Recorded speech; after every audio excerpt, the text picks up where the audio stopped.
ngengazebalala mungibisa ngamagama unyukubisi nami ngumuntu siyafana nje ungishupha ungihlukumezi ngengazebalala mungibisa ngamagama unyukubisi ngathi ke wena wazi. Sikubingelele mbukeli nomthandi weSiyaviva TV kwi-channel yakho ethandekayo usuku nosuku ukhetha ukuthi ke usebenzise yona ukuthola ulwazi olwanele ngezinto ezithinta imvelaphi yesintu noma izinto ezithinta indulo lethu nephakade. Uzokhumbula ukuthi sijwayele ukukhuluma nje ngezihloko ezithinta amasiko, ezithinta imikhuba, ezithinta ubuntu, ezithinta umAfrika, ezithinta impande noma umuthi. Ngalesi sikhathi sihleli noDokotela uDlamini la kwiSiyaviva TV. Siyakucela ukuthi don't forget to subscribe. Ungalinge nangengozi ukhohlwe ukusubscribe. Njengamanje sonke asubscribe. Just touch that bell so that uzonotifyeka each and every time if kukuthi khona ivideo esi-uploadayo. Siyaviva TV khumbula thina singabasebenzi bakho asinayo iTV kodwa lo mabona kude ungowakho. Siyakuthanda indlela esimanga asicathulisane ke kuze kuyophetha lenkulumo esinayo namhlanje. Sikhuluma ngehloko esibucayi ngendlela esimanga and sithi osukwini namhlanje ake sisikhulume ngokuvulelekile nokujulile nokuzokwazi ukuveza amasayidi wonke ngokweminxa okuhlukana kwawo. Kunento ekuthiwa ukuthwebula, kunento ekuthiwa ukuthwetshulwa.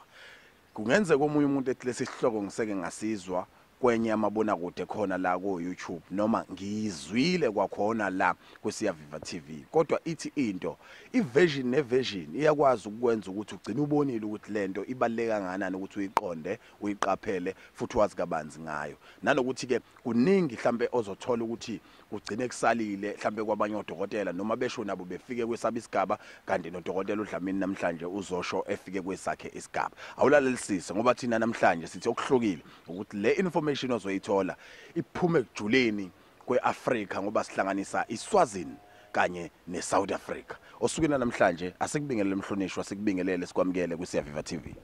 Asibingelele emapholoba nabalaleli beSiyaviva TV emakhaya sithi sanibonani nebenkosi nebabhejana ephuma esicikweni sithi huyemure sithi shawana sithi abusheng sithi dumelani eSouth Africa. Awusuka madoda uyayibona inkabi mayikwazile ukuthi lithungathe lonke ukube impela uphatha imithi emibi bengizothi umuntu ohambayo lo kodwa uyabona ukuthi hayi umuntu olithungatha lonke nje ngenhloso yokuyobheka amakhamba azolekelela impilo zenu ngoba indlela abingelela ngayo yasho ukuthi la fika khona ufike licoboshisa ulimi, la fika khona ufike licoboshisa ulimi. Lolo lula kakhulu ke akaza lisho akawushaya ngokuthi morning, akawushaya ngokuthi evening or good afternoon. Wena understand ukuthi le video ithola nini ngasiphi isikhathi kodwa kwamanje sithi kuwena molo sawubona uDokotela uDlamini usemani washolo nje kwagcwala ubhafu. Dokotela Dlamini namhlanje sikhuluma ngokuthwebula nomthwebulo nokuthwetshulwa.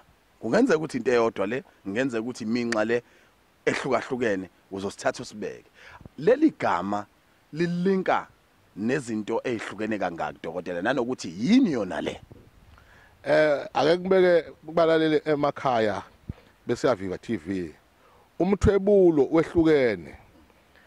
Nangithi wehlukene wehlukene igaba eziningi. Kukhona ukuthebula amadlozi. Kukhona ukuthwebula umuntu uthola ukuthi nithi nami ngwaba. Kanti lo muntu wathwetshulwa. Nithi nami ngwaba lo muntu uyabonakala kuthiwe esibona uzibani akhwalala ahamba kungasiso sipoko kungumthwebulo. Kube sekuba khona into ekuthiwa umunqwe la khona kusuke nakhona kungenye indlela yomthwebulo la khona kusuke kuvuswe khona umuntu washona umuntu akade uthwetshuliwe. Uthola ukuthi omunye nakashonile ungcwatshwa athambile noma angcwatshwe aphuma igazi kuthiwe lo muntu kephana ubuye emoshali still kephana nasithi siyambamba siyambheka uthambile. Lo muntu usuka athwetshuliwe. Kuyenzeka ke futhi umthwebulo kube nomthwebulo yokuthwebula idalwa noma ke amadlozi. Uthola ukuthi amadlozi ala ekhaya awasekho la ekhaya asebenzela enye indoda. Manje ngithi ngicacise ukuthi umthwebulo wehlukene ngezigaba eziningi. Umthwebulo uhlukene ngezigaba eziningi. Dokotela iyavela la into ethi isho idlozi uqobo liyathwebuleka. Ukubona kanjani ukuthi lamseli strong enough ukuthi kungangaba lula ukuthi nombani ekwazi ukuyichachazela nje la kulona egcina lithwebulile? Indlela ilula ukuya kumele lapho endabuko. Ngithi ke mina abantu abangezi kuDlamini kuphela baningi abelaphi bendabuko. ukuya kumelaphi endabuko afika kulungisele umsamo wakho noma idlozi lakho ukuze lelidlozi lingasathwebuleki. Uma ngabe lalithethuliwe sekufuna ke manje kube nendlela yokulibuyisa lapha emthwebuleni bese liyagezwa kube idlozi elihle. Gadla bethuthe obani? Ngingadla bathuthe bathakathi umthakathi uyinja kimi nami nginje ezulwini uNkulunkulu asazi siyofika esithini sifika khona nginondela mzimba nikela kwabezizwe lona umsamo caphuna nkobeshisa. Awu suka madoda wabiza emumva lapha ekhehleni ekuthiwa limanele idalula impahla ethile lithi hey wena kukuthi kwakwana into yakhe kuphi kuyiqinisele kanani uthi uzalwa inkakha yakho khovula wenyanga. Ngizalwa umcaphuna nkobeshisa indoda yayishaya umhlahlo kakhulu kwathi ngesikhathi sobandlululo amabhuna amthwese iqala ukuthi akayike kushaya umhlahlo ngoba ukhatha abantu wayefika kutshele nje ukuthi wena uthakatha uzibani wena untshontsha impahla yazibani mnika impahla yakhe nemali yakho nemali le oyintshontshile ekuzibani nangabe ukhulelisa unkosikazi sophika sisakuthetha hayi lesiso sakho lesi wamkhuleliswa ngenyanga ethile uzotethanini ukhulele ingane yomfana noma intombazana. Uyabona ke impela mina cebisa futhi ngikuqhuqumezele embukeli lapha ekhaya uma usekwezwa kuthiwa hayi selathwetshulwe lakhe idlozi bheka ukuthi ngokweziqu lomuntu anazo uyithole manje endleleni yini zake zaba khona kubo kuyavela ke la ukuthi udokotela vele uzalwa inkakha kakhokhovula wenyanga kanti naye futhi uyinkakha kakhokhovula wenyanga. Dokotela asiqhubeke lesihloko sethu lento isekuthwetshulweni noma isekuthwebuleni noma isemthwebulweni kungenzeka yini ukuthwebula kungikhokhela ekuthenini mina ngigcine sengiyisigqila somuzi othile uma sekufika esigabeni esinjalo ngiphuma kanjani kuleyo nkinga? Ake ngiqale ngichaze le ndaba yomthwebulo. Kuyenzeka uthwebuleke uhamba nje usaphila. Ngiphila nje kuba sihleli nje la ngithi ngikhuluma nawe sengithwebuliwe. Kuyenzeka uthwebuleke nje uphila usahamba uthole ukuthi number 1 inhlala yakho ithethuliwe. Number 2 uphithanelwa ikhanda. Izinto ozenzayo akusizo izinto zomuntu ophilayo ngoba manje wathetshulwa umqondo wakho mhlambe sobuye ulahleke noma inhlanhla yakho ayikho yathetshulwa sikhuluma ngomuntu ophilayo lapho loyo muntu uthole ukuthi kuneinsila zakhe nendlela abathetha ngayo umoya wakhe yena manje ngala siyambona uyaphila kwephana kuphila kwakhe akusiyamaza aphila akusafana lokuphila wayikuphila ngoba wathetshulwa. Ngiphuma kanjani kule nkinga nakhona ngidinga udokotela wesintu noma ngidinga umthandazi noma ngidinga ukuhlala ekhaya nje ngikhulume nempepho yami emsamo? Kudingeka ukuthi uye belaphi bendabuko ngoba izinto ezenziwe ngomuthi zifuna wona umuthi. Ungaya kumthandazi kuzofika ukuthi gogololo nabo bathandazi bayasiza kuya ngokuthi ke umthandazi upowerful kanganani bese ke emva kwaloko ke nangabe kungabi ngcono songaya kumelaphi kuze ukuthi akusize alandele ama channel kube umthandazo ohlolayo noma okwazi kubona ukuthi imbangela noma umsuka ngoba ibalekile umnyombo wento ukuthi kwenzekani before kufike lapho. Ngizwe udokotela ethi kungenzeka kuthwebuleke nanenhlanhla yakho uthi uhamba nje wena vele usuyifanela nento efile noma ufatabele empilweni. Ngifuna ukuchecka ke la kunabantu besifazane namhlanje abangayitholi sanhlobo izingane. Ngabe khona yini into yokuthi umuntu engathwetshulelwa inzalo yakhe nje qobo? Kuyenzeka ngizokubiza ke lokho ngithi akusiyo umthwebulo uma ungayizali. Usuke uvaliwe kwaboshwa kunezifungo eyikhona kuwena noma ezenziwa noma kwasetshenziswa ngizokuhloniphisa nje indwangu yakho etafula wena umuntu osifazane noma wathina umyeni wakho nakathi uyantshontsha kwafika omunye wabeka into kuyena nakabeka lento kuyena wena uzohlangana naye kanti sophathisiwe yena kuthi umyeni nakazohlangana ngokwenkonzo kunento azofike ayishiyakazi umyeni ukuthi uphathisiwe lento seyifika iyagcilaza wena ungumuntu wesifazane so uyithola wena manje abantwana obatholi kanti imbangela nanibanga nomnakwenu kepha umnakwenu wabe seyothi kuze uthi kumgiya uthi kumgile wasebenza mhlawumbe indwangu etafula noma ke wabe sewubeka into kuloyo muntu loyo ngoba ukudlisa phela awudlisi ngaphezulu kuphela itechnology seyishintshile sekufuna ukuthi manje uthole ukuthi ngaphasi sekunento abuya nayo akazi lo baba ukuthi kunento ayitholile so uyohlangana nawe ke siyafika lento ke ngoba lo uyafunga lo ukuthi ngeke ngithathwe lindoda. Hey, uyabona imfihlo lapha zilokho ivelile embukeli weSiyaviva TV. Siyacela nawe usanda usijoyina lesi sikhathi ukuthi don't forget to subscribe, please subscribe. Siphinde futhi sihlanganeke ku comment section la khona ozokwazi nawe ukuthi ushiye owakho umbono noma i-comment yakho ngaba umbuzo noma ngaba nje umbono ofisa ukuveza ngaleso sikhathi, nanokuthi ke unazi kabanzi ukuthi udokotela nje uba emqathavu enkakha kanje ekwazini izinto ungamthola laphi ukwazi na ukuchazela kahle.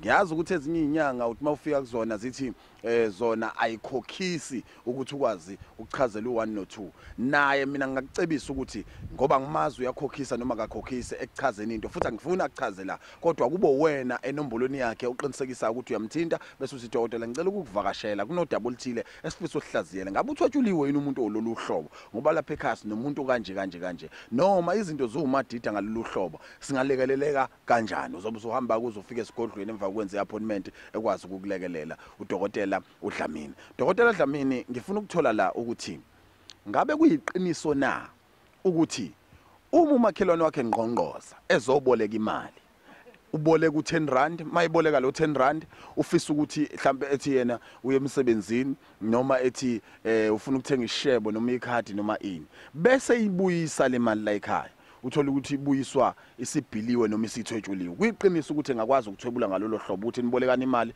ukuthi uyisebenzisile noma ayisebenzisanga ngawazi kodwa kungenzeka imali igcina iphela la ekhaya ngenxa ukuthi yathwetshulwa ngaleso simo noma ngeke ithwebuleke imali kanjalo? Kuyenzeka umfowabo Mapholoba uthole ukuthi wanika umuntu imali ngoba athi ufuna usizo. Wayithatha ke leyo mali umsiza wena ngenhliziyo enhle. Uthola ukuthi ngesikhathi soyifuna le mali sekunika amapiki namafosholo kuze kuthi le mali ibuye seyanicabanisa manje. Uthola ukuthi soyibuyisa le mali soyisebenzile seyizovala wena. Omunye uthola ukuthi uyadayisa sebazomvala lento, uthola ukuthi lento abamvala ngayo bamnika imali vele seyibhiliwe sekuvaleka ke manje ukuthi angenelwe imali. Yemadoda ikhona lento yokuthwetshulwa kwesakhiwo uthola ukuthi asisavuma ukukhuphuka siye phezulu noma mhlawumbe kunegama lakhona ekubizwa ngalo. Ngiqale kahle sekuze waba nesaga la ekhaya kuthiwa ixhume ixoxo la bathi bazama nje ukuthi 1 kuphinde kuyibuyelele phansi indla isafuna ukuphela. Abanye bazi bathi hayi no vela ama blocks ashiphi iroof yabiza khomthwebulo la ethi omunye hayi wathwetshulwa amandla akhe ubone engasakwazi kwenza lutho. Ikhona into enjalo mfoka Mapholoba? Number 1 indlu ibiza phasi, indlu ibiza phezulu. Uma uhlaba isoil noma uzoboshela ifindo kubalekile ukuthi now before uqale kwakho usebenze ngoba izoma kunento ekuthiwa indlu sifu. Na wakha indlu kuyenzeka ukuthi uzakhela ithuna indlela abasebenza ngayo ukuthi siyoke sibone uyongena isidumbi kule ndlu leya. Iyenzeka ke into enjalo indoda yakhe indlu isusa imention uthole ukuthi nayiphela nje icida kurufa le ndlu sekuthole ukuthi sewungena kuyona asangena ngomqolo sekafile ngoba wathi aqala kwakha la ngoba nensebenza abayenzayo ngoba bakhona abathakathi. Uyabona nje ngoba ngizokubeka ngithi Mapholoba namhlanje kune coronavirus ayisuka ngaya bakhona abathakathi besilungu laba ababizwa ngama scientific. Nalapha ke esintwini bakhona oso science abakwazi ukususa into ingenzeke. Kube nezibopha abazenzayo ukuthi indlu ingapheli, nayiphela nayiceda kurufa kwafaka irufu kwafaka icapha uze ukuthi umnikazi wale yandlu leya hayi ube suyashona sewuzongena kuyona ngoba zokwedluliswa sowungena ngebhokisi. Mana ke dokotela Dlamini la uthinta indaba enkulu yokuthi ezinye zezinto singayibukela kude nje kanti zenzeka nakuzona zonke inhlanga noma nakuyifundisa uqobo ziyenzeka. Leyo nto ngicabanga ukuthi umuntu uyayi-highlight ekhaya futhi uyayiqondisisa uyayiBheka naye mayibuka bese yazi ushaya khona la udokotela Dlamini. Dokotela Dlamini, kungenzeka yini ngithola isibusiso nje sokuthi izinto zami ziyaphumelela futhi ngenza kahle kodwa mangithenga imoto ngibona ngesikhiye nje semoto sesinyamalele sekubiza ngomlingo noma kuyenzeka ukuthi isikhiye saqobo singathwetshulwa umuntu ehambe ukukhekhe othile noma inyanga ethile noma ugobelo othile bese ethi ngifuna nje lesayikhiya zemoto yakhe noma kuubusela nje umungenziwe umuntu ayikho into eyokuthwebula encikene nokuthi kungebiwa into eyumsuka ukuthi imoto yakhe ingakwazi ukuphuma la ekhaya. Ake ngibeke mfowethu amapholoba umbuzo wakho ngiyawuthanda kuyenzeka impahla endlini noma ukhiya wemoto ulahleke phakathi endlini kuyenzeka imali kade wazi ukuthi unemali elapha ilahleke phakathi endlini ngesibanga somthwebulo. Kweminye imizi uthola ukuthi nabalele kunento nje enyakaza amakhabethe noma enyakaza izitsha sebaze ngoba bazi ukuthi awunango ngelo mnumzana la ekhaya sofikile ngoba abasizakali. Uthole ukuthi kweminye umuzi indlela kwasetshenzwa ngayo baze bathutha kunento nje evela ishaye ngamatshe kuloyo muzi. Akho makhelwane oshaya ngamatshe kuphana kunento ebashayako nje noma uzwe ngempama nje ikhaya. Dokotela ngiyayizwa mina kunomuntu ophumile wayenyangeni wathi mayifika kwaDlamini wanikeza umuthi oTT kodwa mayifika ekhaya usekhe ephepheni nakhona singayifanisa naleyo nto yini mhlambe befakelwe ebhodleleni noma ephepheni mayifika nje ekhaya kusekusele ukusaketshezana noma kusele nje isichibana akusekho lutho. Kubalekile ukuthi na unika umuntu umuthi ulazi igcekela ayakulona ukuthi linjani kwayena nje bafikela kuwe wena nyanga ube somhlolele uma ngabe kubonakala ukuthi kunenkinga kuyena noma ekhaya yenza siqiniseke ukuthi before awuthathe lo muthi ahambe nawo kunezinto omenza zona wena noma okokumgeza kuze ukuthi na umnika lo muthi into ekuyena ingabulala umuthi noma ingathebula umuthi nalekhaya wenze sure ukuthi kuneyintelezo oyikhiphayo zokuthi afika chele uzomtshela ke wena nyanga ukuthi cha ungangeni nomuthi ekhaya lengunika wona ubatshele bahlangabeze nebhakede ngoba kunento esekhaya ezoyintshontsha lento ezontshontsha lento lezothebula lezinto efika nazo. Omunye uyathi ke kade ngihamba ngilanda imbiza noma imithi ifike le mithi la ngithi ngingena nayo ekhaya nje ibole kune igceka lilungile igceka lilungile kwelinye igceka uthola ukuthi kunento nje isilwane ekhamela imithi. Hayi ngiyayizwa mina ngiyayizwa kakhulu. Dokotela awusitshene la umuntu othi ingane zama igani ingantshontsheka yini inhlanhla kaMendo noma ingathwebuleka na inhlanhla yoMendo la ekhaya uthola ukuthi nje into engasekho sanhlobo akekho oshadayo akekho lotsholwayo akekho kwenzekalani kuyena. Number 1 umona mdala umusha nangithi umona mdala umusha kuyenzeka uzale ingane zibe zinhle kunesisho esithi ayihlabi ngakumisa kuyenzeka umuntu abe muhle noma kuthiwa ke ikhiwa elihle ligcwele ibungu uthola ukuthi ingane zakho zinhle zifundile zikhuluma isingisi athi makhela awusuka zikhuluma isingisi mbukeli. Please don't forget to subscribe and touch that bell so that sizokunotifya ngawo wonke ama video ethu if siwa uploada. Dokotela zikhuluma isingisi. Sikhuluma isingisi kepha la iganile. Unomuntu nje uthi ngiyoke ngibone ngeke zisebenze ziyosebenza ngifile. Ubhoya ngomuthi. Uyathandaza wena uyakhala uyathandaza wena umthakathu uthi ngiyoke ngibone. Dokotela tshana mina yipi imali ewiki kakhulu ukuthwebuleka between imali eyisiliver ecwebezelayo noma eyisiliver emnyama noma nje eyiphepha uqobo. Kuyenzeka abayisebenze ngephepha umthwebulo kuyenzeka umthwebulo bawusebenze ngamasenti imali emnyama ngoba omunye athi ngiyavuka egcekeni lami ngifika ngivuka kugcwele amasenti egcekeni omunye athi ngiyavuka kwami endlini kunempethu omunye athi endlini kwami kugcwala impungane umthwebulo lo ohamba nesicitho. Dokotela tshena mina ingane yami ayifuni uklina la kwami ayifuni ukuthunywa la kwami ayifuni ngisho ucosha iphepha la kwami kodwa kunomuzi nje ewunakashele ngayifica washa izitsha ngayifica iclinic ceke ngayifica washa imoto zakhona ngayifica yenzani ishingacelwanga ngabe umthwebulo uyangena nilapha. Ayingizwa mina ngihloniphi futhi ngitshena kahle ukuthi yena ibhizi kabi khona la iyakhona umuntu mangithi inhla hawu nayo ingane lapha ikwenza konke engakwenzi la ekhaya. Yabona la ulele bathitshana obulele evuswa ngomlilo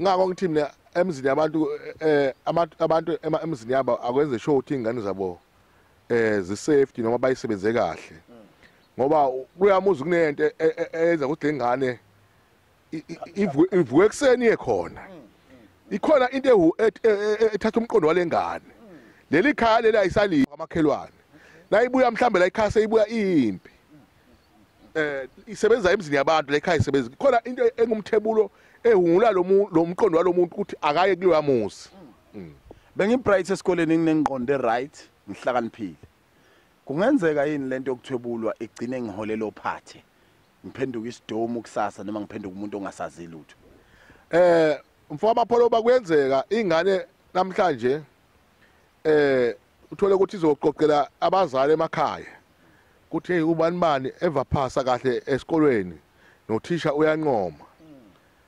1 uyabona ingane seyidukelwe incwadi zayo seziyosetshenzwa number 1 ingane number 2 nase ikade lahlekelwe exercise layo noma incwadi yesikolo seyibuyile lencwadi ayisanaki yona ukuthi lencwadi kade lahlele ibuya phi manje kanti seyibuya nomuthi number 3 uthola ukuthi omunye bazombamba ekhala ngoba kunomuntu ophathisiwe uthola ukuthi lo muntu kade asmart but umqondo wakhe awusaphumeleli nakana kuthiwa kuyafundwa noma kuyabhalwa so vele umqondo ube dizi umqondo wakhe ungasasebenzi akhohlwe kepha la kuthi emva kokubhala umqondo ubuye ukuthi hayi man yazi lento ngiyibhale wrong eish yamadoda shuthi uthwetshulwa isikhathizeni phinde futhi ukuthi ukuvuma kudamuke phinde ukuthi isikhathizeni balwa nje nempumelelo yakhe nemfundo yakhe nje ukuthi ebe bright dokotela ngihambe ngayo thwasa mangifika ephehlweni ngifike ngukhokhevula ngoba noma bengithwasa kodwa mina belikwazi ukungitshena ukuthi imali ibikuphi belikwazi ukungitshela khona ngisathwasa siqo likwazi ukungitshena ukuthi ngingakhipha kuphi ifihla lokho ukuthi ngifihlelwe into ebilula kumina ngiyikhahlela kodwa ngithe sengizophuma kwakubhula bese ngiyimpuqumpuqa ngisakwazi ukuhlola ngazi lutho ngenza ilutho kungenzeka yini ugobela wami ngithi kumsola mhlambe nakhona kuyangena ukuthwebula ngizokhuluma nje ngibe mfishane kulolu hlangothi kuyenzeka uthole ukuthi umuntu ngesikhathi lapha ekuthwaseni kade abhula ahlola kakhulu so ubuyile manje ula ekhaya ngesikhathi akhishwa kunezinto angazenzanga kahle ugobela wakhe abanye uthole ukuthi bahamba emgidi uthole ukuthi le mgidini ngoba phela nihlangene nibaningi lapha amaziko ehlukene omunye sebathatha izinsika zakhe sebayomvala manje bathebula ubudlozi bakhe manje abusabhuli so omunye wagcina ngokuphuma ethwaseni akusangenishwa abantu akekho umuntu ongenayo akutshela ukuthi akuhloleki ngoba wavalwa lento lokuvala kuhamba nesithebulu idlozi lakhalisekho kuyena ngoba uma kusuka idlozi eceleni kwakho seliyosebenzela omunye umuntu mhlambe omunye uyalithetha liyosebenzela yena kubalekile ukuthi emsamo nawulande umuntu angawuthinta umsamo wakini noma abe isangoma akakhipha instruction ukuthi yenza njani manje nanga umuthi yenza ukuthi angasondele emsamo wakini ngoba number 1 lapha emsamo wakini abamazi labantu bakini abadala yena akakhipha instruction ukuthi lo muntu uzowenza kanje lo wenza kanje hayi ukuthi asondele emsamo dokotela kusuka kwenze njani umntwana omncane noma nje insizwa la ekhaya kunokuthi ikhulume njengoba sikhuluma kodwa isakhonkothisa kwenja yonke into wavula umlomo nje uyakho ukhonkothisa nje kwenja uqobo ithoni yakhona nesound yakhona ncikene nomthwebulo siphuma kanjani futhi kuleyo nkinga umthwebulo loyo othola ukuthi uhamba nezizwe kepha na uhamba nezizwe kwasetshenziswa amathambo enja lento manje seyimenza ukuthi nahleza khonkotha omunye uthola ukuthi mhlawumbe ugaza amathe umthebulo okhona loyo osebenziswa abantu kakhulu ngoba lo muntu umqondo wakhe manje impilo yakhe seyifana nenja uthola omunye uhamba ukhamisile ugaza amathe lento manje iyamhlupha omunye uthola ukuthi ebusuku akusalaleki nanilala nina akalali lento manje yenza ukuthi ngabe uyahamba omunye umzwa dumisa kwemoto umthwebulo naloko ayish dokotela sesixoxe kakhulu sikhuluma ngalelo udaba lokuthwetshulwa kunomuntu ovuka ekseni uthola ukuthi hayi impela uyinika ukuthi bese enkonzweni nje yasekamerweni indlela nje abona ngayo ukuthi hayi ebese enkonzweni ke impela nje yasekamerweni futhi uzenele sekwenela kungenzeka yini lokho sikumatanise nakho ukuthwetshulwa futhi sikubalule mfo wamapholoba kuyenzeka umuntu uthole ukuthi unesilwane naka lele uvakashelwa umuntu ozenza umuntu wesifazane nako wesilisa nako wesifazane uvakashelwa umuntu engathi owesilisa isilwane leso esifuna ukukhishwa kuye agezwe isilwane ke ngokubalula lokho ngeke usikhiphe ngegazi ngoba silapha nje ngoba kunegazi kulo muntu ufuna indlela yokusikhipha usikhiphele emfuleni ungafaki igazi emthini yakho ngoba na usikhipha kufuneka inyongo hayi igazi. Okay dokotela ngiyabona kufanele ubuye sokhuluma ngase silwane sithi ungena sigxile sijule sesikhulume kakhulu ngokuthwetshulwa udokotela uyamsiza yini umuntu ekunezimpawu nezinsolo zokuthi wathwetshulwa mawukuthi uyamsiza nike ndlule ekuziphi izimo kuze kwazi ukusizakala usincedisa noma ungeke uzokhipha ama ingredients but ukukhombisa umuntu osekhaya ukuthi hayi la sizakala khona abacishe bayela ngakhona kodwa nakla kwanolisizo ozophumula uphethe ngesandla. Ukhona into ekuthiwa uyabona mfoko amapholoba uma ucima umlilo kufuna ukuthi ucime ngomlilo ngisho nangisho njalo ngisho ukuthi fanele uwazi umuthi ukuthi umuntu nakanenkinga ethile noma ukuphambanelwa ikhanda noma ukuthetshulwa simlapha kanjani siyakwenza siyamlapha lokho khona into edinga ukuthi umlilo ucinye ngomlilo. Okay siyithatha into siyibuyisele la eqhamuka khona seyibuyela la iqhamuka khona manje ngoba phela akekho umuntu ojabulisa ukubona ingane yakhe igula. Yakuzwa mina dokotela singene ezinambeni singene ukuthenini udokotela utholakala kuphi iziphi insuku asebenza ngazo nanokuthi ke nje udokotela uzothi eseqedile ukusinikeza inombolo nawo ukuthi utholakala kuphi indawo bese sinikeza umyalezo oqhuqhumezela nje abantu ukuthi ngalenyanga yolusha mhlambe yini angabaqwashisa kuyona nokubakhuthaza kuyona isikakhulukazi ngezinto ezithinta impilo yesintu nempilo ke nje in general. Ngitholakala mina eMaqhobeni eNanda inamba yami ithi 061 2134 318 061 2134 318 enye ithi 083 99472 59 083 99472 59 iyouth ayingalindeli uhulumende ukuthi eze kuyona azovula amathuba emisebenzi ayisukumi iyouth iqale amabhizinisi iyouth ayiyeke ukuthi njengoba kune lockdown ihlale enkambeni zafaro ake ikhuthale iyouth ibheke ukuthi ingenzani emphakathini ngoba ibhizinisi kufanele uyiqalele wena uhulumende angenelele ngoba nawe sekubonakala ukuthi le ndoda iyazama. Uthwetshuliswe kwenja noma wathwetshuliswa njengemoto udokotela ukhonela wena noma nje inhlanhla yakho iseyafadabala isekho sanhlobo udokotela ukhonela wena uthi udokotela uDlamini wena naye nesengaphinda kwenzeke ngokuthi ekwazi ukukuhlakulisa nokukulekelela lo mendo ongatholakala kulelo khaya ungatholakala ngoba uma kukhona abafasa amafindo uyawaqaqa uma kukhona abantu abathwebula inhlanhla lapha ekhaya uyaqaqa konke lokho isho umsamo uqobo uyawulungisa ngoba isho kuthiwa ngabe uthwetshulwe ubani yena ufike nje ethi 1 2 3 dokotela asibonga ukuhlonipha kwakho usondele eduze kwababukeli besiya Viva TV uNkulunkulu akubusisa kuhlenge uhambe ubheke ekhaya ngendlela ekhululekile. Asibonge mfoko amapholoba ngithi abantu abasukume babheke impilo zabo basizakale abelaphi bendabuka abaqinise kakhulu egayeni umuthi bakhona oDr Ngobese bakhona oDr Khehlelezi bakhona oDr Gumede bakhona oDr Mkhize eClermont abantu abasukume akusiudlamini kuphela lapha abasukume abantu bayibambe kusho mnenondela mzimba ugadla bathuthe bathakathi umthakathi inja kimi nami nginje ezulwini angazi ukuthi ngiyofika ngithine ezulwini kusho nondela mzimba nikela kwabezizwe awusuka madoda gadla bethutha bathakathi okuyokhomba ukuthi ngelinye ilanga ke nalomfana oshuthayo ngoba useqalile akahlehla athuthe ngempela ngoba uzothutha manje ngiphethe omunye umuntu wangilandela uzoyisola papa yini nisale kahle uNkulunkulu alimbusise please don't forget to subscribe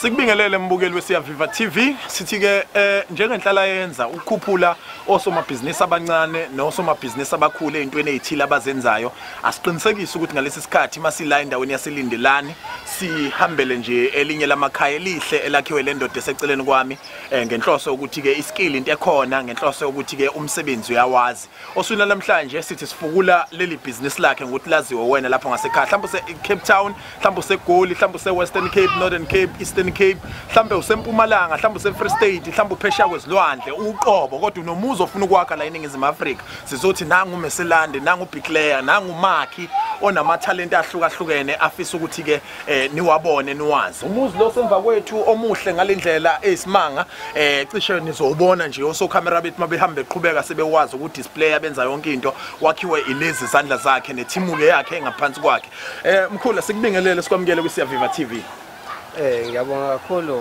Mapholo uthi nje ukuphakamisa iphimbo nje igama lami nguEliot Sithole ngisokwamkhalengana nguMakhe ngaqala kwakha ngo1990 uqala ukwakha ngo1990 ngaba ubuilder okay ukwakha ngafundela eSwazini okay bese ngibuya la eSouth Africa ngo 2000 okay ngaza wakha komhlawalingana estadium lapha eJozini okay abese ngiyasuka ke ngeza la eThekwini yes ngaza wakha la izindlu eziningi kakhulu okay mhlasimbe ngo2000 uthi bese nakhi stadium bese sakha istadium sikhuluma ngeground lokudlala ibhola noma lokudlala esemidlalo seyokhetha nje emidlalo nje ngase esikoleni kwestadium sesikole abanye oMeselanda bakha njengawe kanje bayabiza kakhulu mhlawumbe wena uhluke ngani kwabanye oMeselanda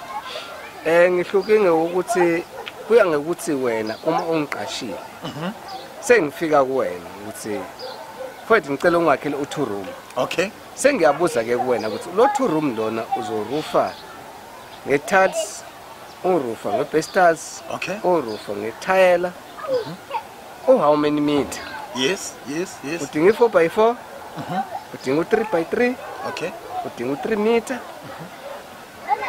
izinto sikanjalo nje sesiyaqala ke ukukhuluma ke lapha okay mina u2 room ngoqala ku 9000 9000 u2 room yeah 2 room okay lo 9000 kwadependa ukuthi urufa ngani okay bese ngiya ku 10 bese ngicina ku 12000 okay u2 room uyakutshena ukuthi ungawuthatha ngo9000 uye ku10 uyogcina ku12000 kuhlukana ngeroof umuntu azorufa ngayo ngabe urufa ngetiles noma ubesters noma urufa ngothayela ngoba zonke lezi zinto idinga amandla ahlukile futhi ngenzeka kwande nesibalo sabantu basebenzisayo ngenkathi wenza leyo umsebenzi ka2 room ngiyazi ukuthi unama price ahlukahlukene ngokwezindlu zakhaya angifuni sisho nje yona ngqole ukuthi uyenze ngamalini kodwa ngiyafisa ukuthi utshene umuntu ukuthi wena indlu uyiqala phansi ngeblocks uzoyifikise kweroof ngabe uyakwenza ini lokho okunye ukuthi uthola ukuthi sekuwena futhi ofaka amapayipi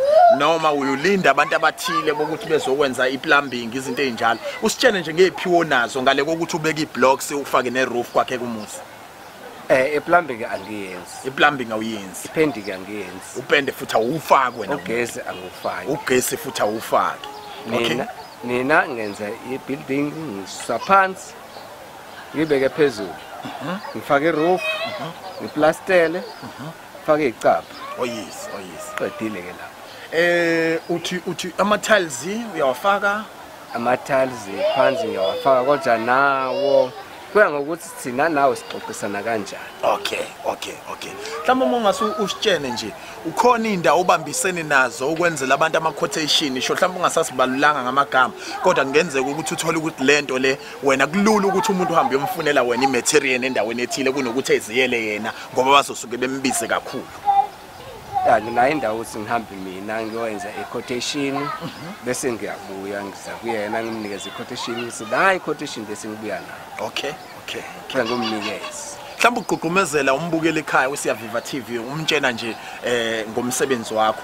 Ungamkhuthaza uthini kuze asondele kuwena ezokwenza lo msebenzi noma ezonikeza wena lo msebenzi ukuthi umenzele ekhaya? Mina ngamkhuthaza ngokuthi yena eze kumina. Sizohlela phansi sixoxisane. Okay. Mase sixoxisana sikwazi ukuthi lo msebenzi lo unginikeza wona. Unginikeza lo msebenzi nami ngikwazi ukuthi mase ngenza lo msebenzi ngizoqeda ngesikhathi esingaka. Umuntu ofuna umeselani lapho ngasekhaya akathatha ipen nephepha ithatha ucingo ecofele izinombolo esoyibizelwa umkhulu njengamanje. Mkhulu awusiphi inombolo zakho ukuze abantu bekuthinta abafisa ukwakhelwa imizi? Inombolo yami ithi 082 57 37 kubo 7 ababili 6 ekugcineni sivala ngo6 isithupha siphinde le nombolo 082 57 37 77 6 u6 ekugcineni. Mkhulu asibonga kakhulu ukuthi usiphi ithuba. Inhloso yethu enkulu ukuthi abantu isho kuthiwa ngabe bakuliphi izwe bekwazi ukubona umsebenzi wakho omuhle owenzayo ofana nalo sizolokho ke sibabukise ezinye zezinto ke wazenza kodwa sithiya sikuvakashele enhloso ukuthi umsebenzi wakho ube kwibalazo. Sibonga kakhulu kuba kanye nawe. Ngiyabonga nawe.